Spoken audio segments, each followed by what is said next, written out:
ಇಂದು CM ನೇತೃತ್ವದಲ್ಲಿ ಸಂಪುಟ ಸಭೆ, ಜಾತಿ ಗಣತಿ ಮರು ಸಮೀಕ್ಷೆ ಬಗ್ಗೆ ಸಿದ್ದರಾಮಯ್ಯ ಮಾಹಿತಿ. ಕುತೂಹಲ ಮೂಡಿಸಿದ ಕ್ಯಾಬಿನೆಟ್ ಮೀಟಿಂಗ್.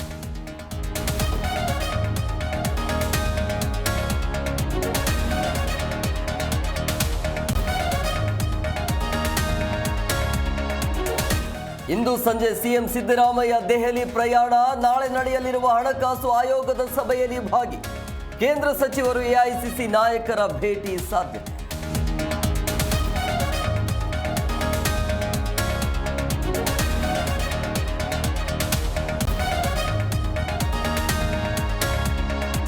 ಭಯೋತ್ಪಾದನೆ ತೊಲಗಿಸಲು ಪಾಕಿಸ್ತಾನದ ಜೊತೆ ಸಂಘರ್ಷ. ಉಗ್ರರನ್ನ ಸುಮ್ಮನೆ ಬಿಟ್ಟರೆ ಜಗತ್ತಿಗೆ ಮಾರಕ ಆಗ್ತಾರೆ. ವಿದೇಶಾಂಗ ಸಚಿವ ಜೈಶಂಕರ್ ಹೇಳಿಕೆ.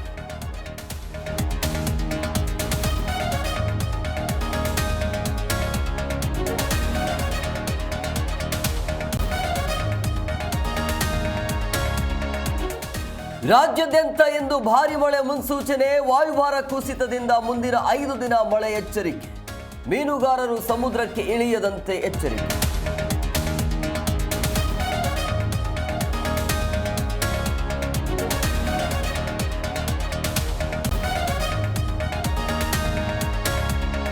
ಹುಬ್ಬಳ್ಳಿಯಲ್ಲಿ ತಡರಾತ್ರಿ ಧಾರಾಕಾರ ಮಳೆ. ಮನೆ ಅಂಗಡಿಗಳಿಗೆ ನೀರು ನುಗ್ಗಿ ಅವಾಂತರ.